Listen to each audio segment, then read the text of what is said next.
AITA for moving abroad to leave my girlfriend after she chose her ex over me? My name is Jacob, and I am 28 years old.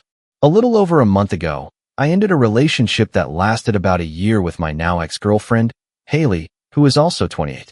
For most of our time together, things were pretty stable. We did not have any major fights or strange situations. I met Haley through some mutual friends at a small backyard barbecue one of them was hosting for their birthday. It was a simple get-together, just a small group of us chatting, eating burgers, and enjoying the evening. We talked a lot that night. I remember she struck me as a calm person with a great sense of humor and a very direct way of speaking. She did not beat around the bush when saying what she thought, and that caught my attention. By the end of the party, we had exchanged numbers and started talking frequently. Over the first few months, our relationship developed in a completely normal way. We would go out to dinner some nights, see a movie on others, and sometimes we would just take a walk through a park downtown, talking about whatever came to mind. At the time, Haley was working an office job at a small marketing firm. However, a few months in, she made a big decision to quit. Her plan was to start her own online business. She wanted to sell customized items like mugs, notebooks, and keychains, basically things that could be personalized with names, quotes, or custom designs. She told me she had always wanted to create something of her own and did not want to spend her life working for someone else, always answering to a boss. When she explained her vision to me, I was fully supportive. I thought it was great that she wanted to build her own project. Plus, my job provided a certain level of financial stability, so I was not too worried about our situation at the time. I work as a regional manager for a fairly large logistics company. I prefer not to mention the name, mostly to avoid any misunderstandings or unnecessary drama. It is not that I am doing anything wrong. I just like to keep my personal life and my work life separate. When Haley decided to leave her job, we sat down and had a calm conversation about it. She explained that, in the beginning, her business probably would not generate a steady income and that it would take time for things to get off the ground. I told her that was perfectly fine and that we could manage our finances accordingly. In practice, that meant for a good while, I covered almost all of our expenses. I paid the rent on our one-bedroom apartment, the groceries, the utilities, the internet bill, and the gas for the car when we went out, which covered pretty much every daily expense. I am not saying this to complain, at least not at first. For me, it was just a temporary phase while her project started to take shape. During those initial months, there were no real issues. Haley dedicated a lot of time to her business. She spent hours designing products, researching suppliers, and watching online tutorials about printing techniques and customizing items. Meanwhile, I was at work most of the day. When I got home in the evening, we would have dinner together and talk about how our days went. As for her past, I knew she had been in a pretty long relationship before she met me. I think they were together for several years. However, she always told me that the relationship had ended on good terms and that they no longer kept in touch. She never gave me any reason to doubt her. In fact, for almost the entire time we were together, the topic of her ex-boyfriend never came up in our important conversations. That is why, when things started to change, it caught me completely by surprise. It all started a few months ago. One day, Haley mentioned that some of her old co-workers were organizing a reunion. As she explained it, it had been a long time since they had all seen each other, and many had changed jobs or even moved to different cities. The idea was to get together at a local bar to catch up. She asked if it would bother me if she went. I told her I had no problem with it at all. I have never been the type of person who tries to control where their partner goes or who they see. In my view, if you have to ask for permission for everything you do, the relationship probably has deeper issues. So, that night she went to the reunion, and I stayed home. I remember telling her to have a good time and to text me when she got back, just so I knew she was home safe. Everything seemed completely normal. She came home a bit late, but that did not seem strange either. It was a social event, after all. When she arrived, she was in a cheerful mood, the way people usually are after reuniting with old friends. We sat and talked for a while, and she told me who was there. In the middle of the conversation, she mentioned something that did not seem important to me at the time. She said that her ex-boyfriend had also been at the reunion. I asked her, quite casually, if they had spoken. She said yes, that they had chatted for a bit. According to her, it was all very normal, just two people saying hello after a long time. She also mentioned again that their relationship had ended peacefully and that there were no hard feelings between them. I remember her saying something like, "We broke up years ago, but we never had any drama. It just was not working anymore." At that moment, I saw nothing wrong with it. Many people maintain a cordial relationship with their exes, and it does not necessarily mean there is anything more to it. However, after that night, small changes started to appear. At first, they were very subtle details. For example, Haley started mentioning her ex-boyfriend in some of our conversations. Sometimes she would comment that he was working somewhere new or that he was thinking about moving. Nothing really significant, but his name started popping up with some regularity. One day, she told me that at the reunion, they had all exchanged numbers again to stay in touch as a group of former colleagues. Among those people was him. I will not lie, I was not thrilled with the idea, but I decided not to say anything at that moment. I figured it would probably be an occasional thing, maybe a text message every now and then, and nothing more. As time went on, however, I started to notice that they were talking a lot. It is not that I was snooping on her phone or anything like that. It was just obvious. For instance, we would be sitting on the couch watching a movie, and her phone would suddenly light up with a text. She would reply, then another would come in, and then another. One day, I asked her who she was texting. With total calmness, she told me it was her ex-boyfriend. I asked her why they were talking so much. Her answer was simple. She said they were friends now. It was at that point that the first arguments began. At first, they were not huge fights, but rather uncomfortable conversations that slowly started to create tension between us. I told her I found it strange that after years of not speaking, they had suddenly started communicating so frequently. She insisted that there was nothing strange about it.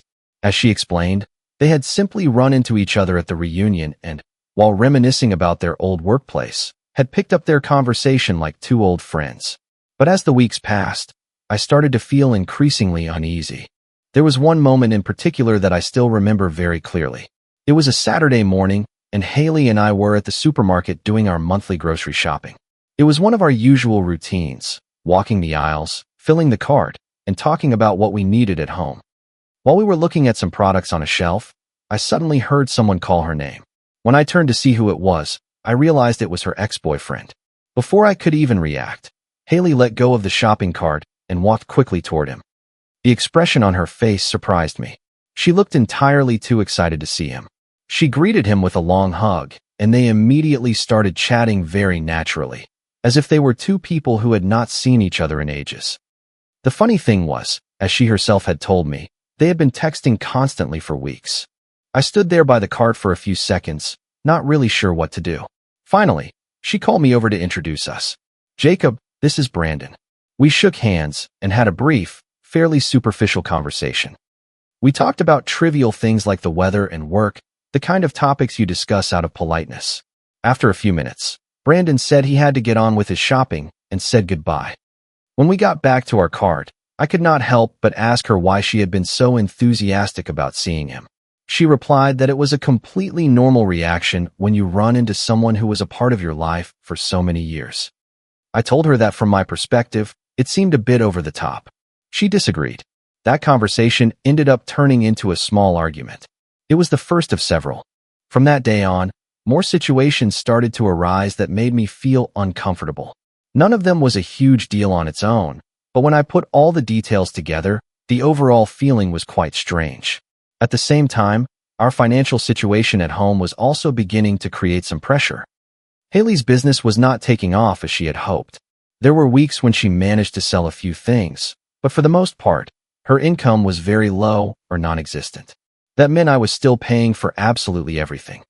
I never complained to her directly, but it was obvious that the entire financial responsibility was on my shoulders. Between my demanding job, the household bills, and the arguments that were becoming more frequent over her friendship with Brandon, I began to feel our relationship changing.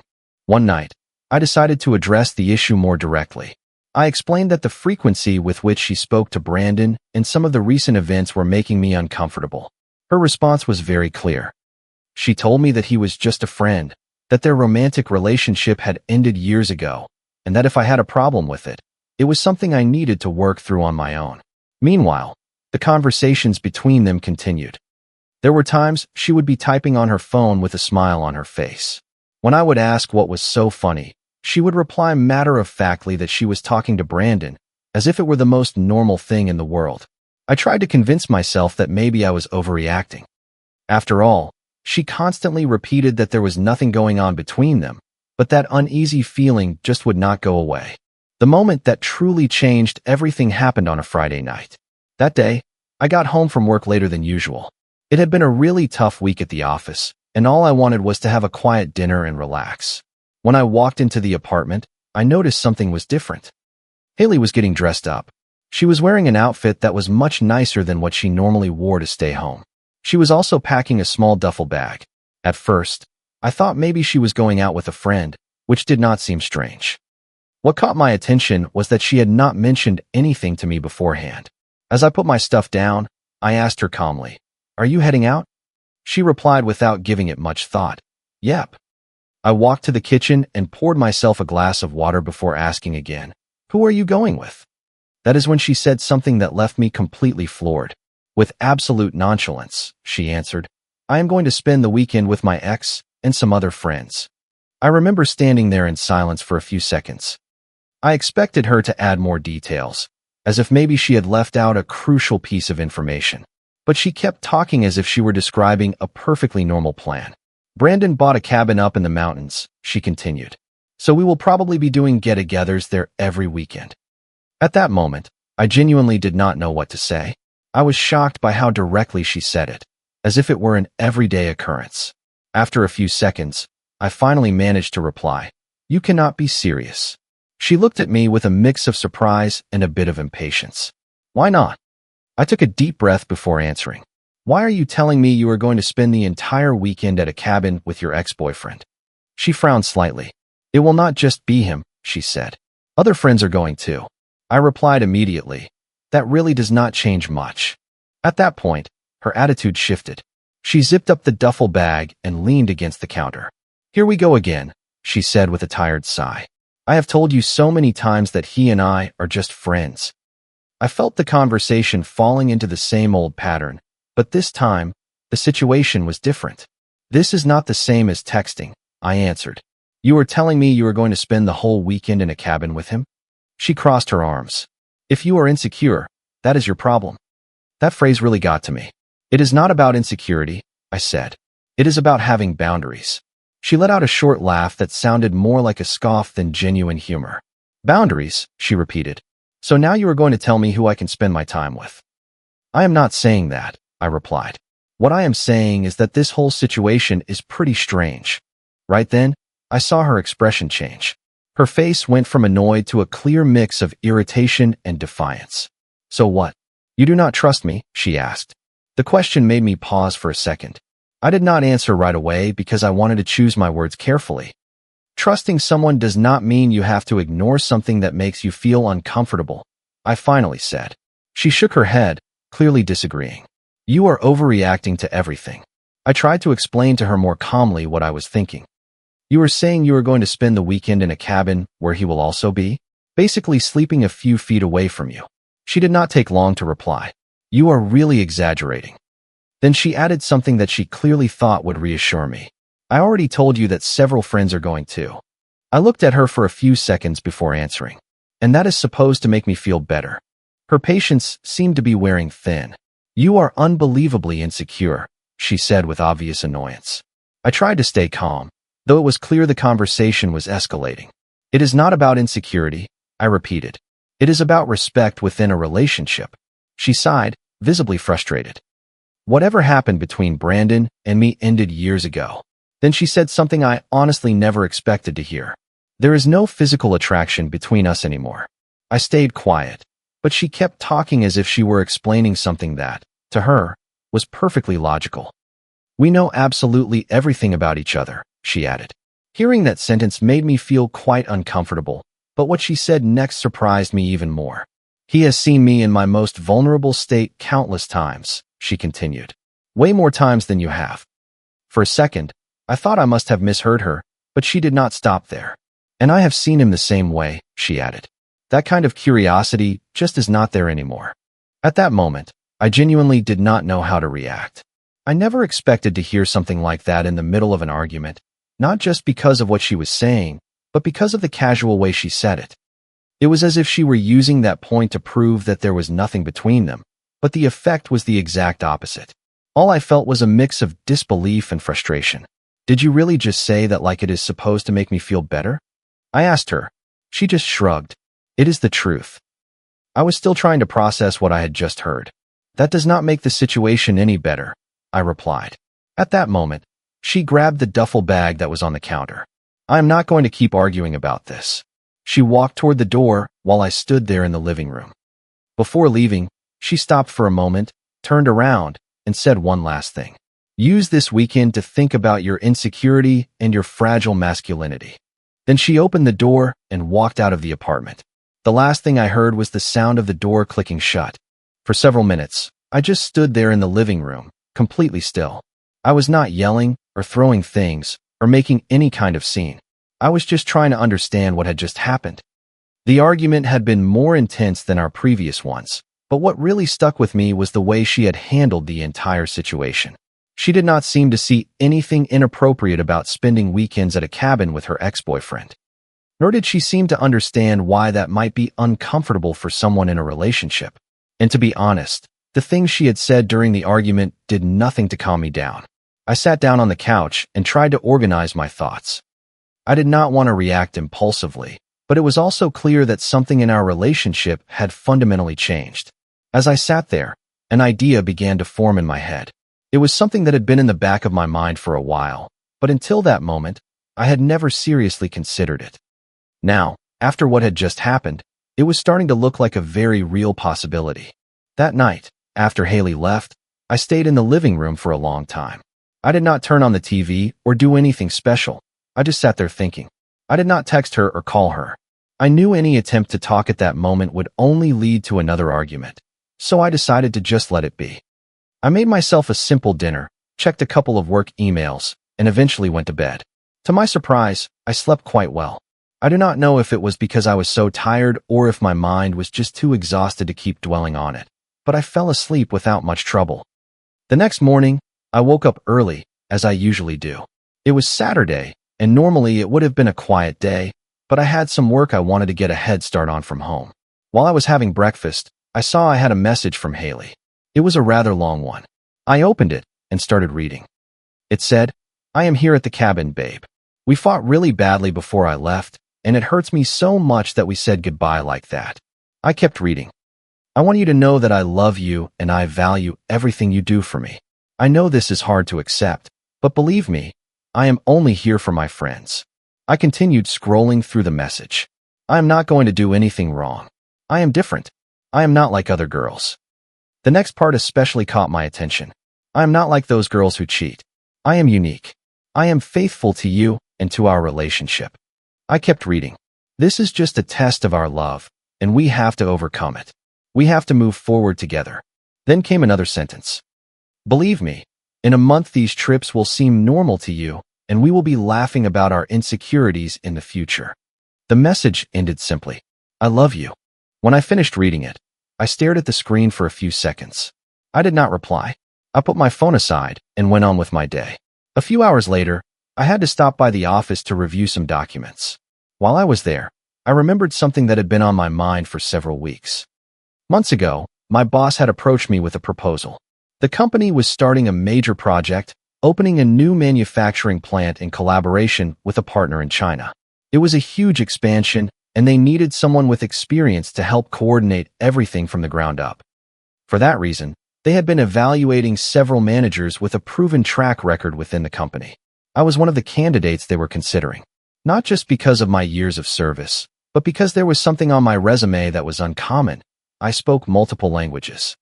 In addition to English, I was also fluent in Spanish, French, and Mandarin Chinese. I had learned Mandarin years ago out of personal interest. At the time, I studied it because I found the language fascinating, never imagining I would use it in my professional career. However, that detail had apparently caught the attention of upper management. When they started looking for candidates for the transfer, my boss had called me into his office a few weeks prior to discuss the offer. The idea was straightforward: a temporary relocation to China to help organize the startup of the new plant. The initial contract would be for 6 months. After that, the company would evaluate the situation with me again. If I wanted to return, I could. But if I preferred to stay longer, or even permanently, that option was on the table. The package they offered was very attractive. It included company-paid housing, a significant salary increase, and several other benefits. When they first made me the offer, I was honestly very interested. It was a huge professional opportunity, but at the time, I hesitated. The main reason was Haley. It did not seem right to go to another country for months and leave her alone. I thought it could seriously damage our relationship.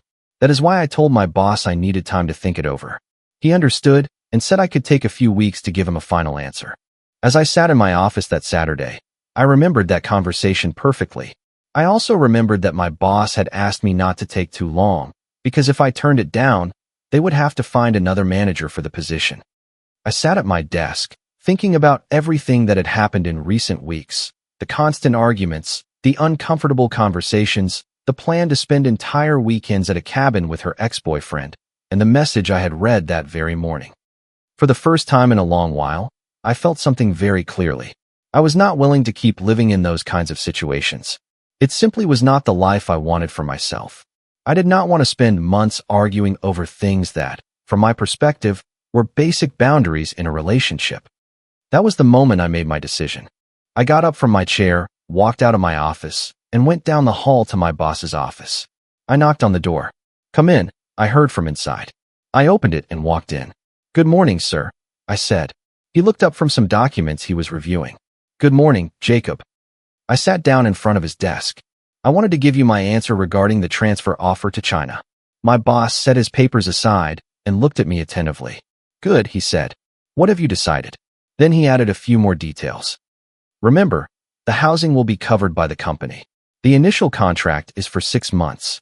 If you decide to come back after that, we will find another manager to continue the work. But if you decide to stay, the housing and the salary increase will be maintained." I nodded. "I accept, sir. I will go." My boss smiled immediately. "Congratulations, Jacob. I knew I could count on you." Then he checked something quickly on his computer and added, "Your flight leaves tomorrow at 5 in the morning." That took me by surprise. "Tomorrow?" "Yes," he answered. "The project is already in motion and they need someone on the ground as soon as possible." He continued explaining, "You will have 3 days to get settled. Then you will formally start your duties." I nodded. I left his office with a strange mix of emotions. On the one hand, I knew I had just made a huge decision for my career. On the other hand, I was also aware that this decision was going to change a lot of things in my personal life. That same day, I started getting the basics in order. I packed a suitcase with the essentials. I did not have time to plan much. Haley did not come back to the apartment that Saturday. We did not speak either. Very early on Sunday morning, I left for the airport. The flight was long. For a large part of the trip, I kept thinking about everything that was happening, not just with work, but with the relationship that was probably coming to an end. When I finally landed in China, everything was a bit overwhelming. It was a completely different world from what I was used to. The airport was enormous, the city was filled with modern skyscrapers, and the number of people was incredible. While I was waiting for the car the company had sent to pick me up, I felt my phone vibrate. I looked at the screen. It was a message from Haley. It read, "Babe, where are you? You were supposed to be relaxing on a Sunday. I brought you some food from the get-together. Did you go out somewhere?" I read the message a couple of times. For a few seconds, I debated whether to answer or just ignore it, but I finally decided to reply. I wrote something simple. "I am a bit far away." The response came almost instantly. "What time are you coming back?" I looked at the message, and for the first time since all this started, I felt a strange sense of calm. I knew exactly what I was going to say. I replied, "I might be a while. I am thinking about 6 months, maybe more." Barely a few seconds passed before my phone started ringing. It was her. I answered. "What are you talking about?" That was the first thing she said. Her voice was full of confusion. I took a calm breath before answering. "I am in China." There was a dead silence on the other end of the line. "What?" "I accepted the work transfer," I explained, "the one I told you about a while ago." I could hear her breathing change. "No, you cannot be serious," she said. "You promised you would not accept that for the sake of our relationship." I stayed quiet for a few seconds before answering. "I changed my mind." That was all it took for her to start crying. "How could you do that?" she said through her tears. "You said you did not want to leave me alone." I answered calmly. "I also said I was not comfortable with your friendship with your ex." She did not reply right away, so I continued. "If you could not accept something as simple as setting boundaries with your ex to protect our relationship, I do not see why I should turn down a major opportunity for my career." On the other side of the call, I could only hear her heavy breathing. Finally, she spoke. "This is not the same," I answered calmly. "To me, it is." A brief silence hung between us. Then she said something that honestly surprised me. It was not about the relationship or about me being on the other side of the world. Her first concern was something else entirely. "And what is going to happen with the apartment?" I did not answer immediately. She kept talking. "The rent, the utilities. You paid for all of that." Her voice no longer sounded as sad. Now, it was laced with worry. "I guess you will have to take care of it now," I replied. "What do you mean, me?" she said, her voice filled with panic. Then she added quickly, "You know my business is not making enough money yet." I stayed silent. She kept insisting. "So, are you going to send me money?" For a moment, I thought she was joking, but she was not. Her tone was completely serious, and I could not help it. I started laughing. It was not a nervous chuckle. It was a loud, genuine laugh. She was silent for a few seconds. "Do you think this is funny?" she asked, annoyed. I was still laughing a little when I finally answered. "Yes." There was another uncomfortable silence. I did not add anything else. I simply ended the call. Then I opened our message thread and typed one last, very short message. "We are done." I sent it. Then I blocked her number. That was the end of all communication between us. The truth is, I did not have to worry much about the apartment. When Haley and I moved into that place, it was mostly furnished. The couch, the bed, the dining table. Almost everything was already there. There were not many things that were actually mine, just my clothes, some personal items, and a few small kitchen appliances. I even remember leaving some glasses in the cupboard because it honestly did not make sense to take them with me. I did not feel like I was losing anything important. When I arrived at the corporate apartment the company assigned me in China, my life changed significantly. It was a modern place, relatively close to the new plant where I would be working. The first few days were intense. I had to adapt to a new country, meet the local team, and start organizing countless things related to the project. But despite the exhaustion, I felt good, much calmer than I had felt in months. There were no more constant arguments, no more of that permanent tension. There was only work and a clear, predictable routine. A few weeks passed. One day, I received a message from an unknown number. It was one of Haley's friends. The message started with, "Hi Jacob. I do not know if I should be messaging you, but I think you should know that Haley is not doing well." I did not reply. I kept reading. "She has been really down since you left. Plus, she is having money problems." I read the entire message. According to her friend, Haley was going through a difficult time. Her business was failing, and apparently, she was struggling to pay for the apartment and other expenses. When I finished reading it, I made a simple decision. I blocked that number too. I felt no guilt about it. The relationship was over. I had made my decision, and to be honest, she had made hers long before. Since then, I have focused entirely on my work. The project at the plant is progressing well, and my boss seems very happy with the results so far. Sometimes I think about how things might have turned out if I had made a different choice, but the truth is, I have no regrets. Over time, I came to understand something quite simple. A relationship only works when both people are willing to respect and protect certain boundaries. When one person starts treating those boundaries as if they are nothing more than the other person's insecurities, the end is probably not far off.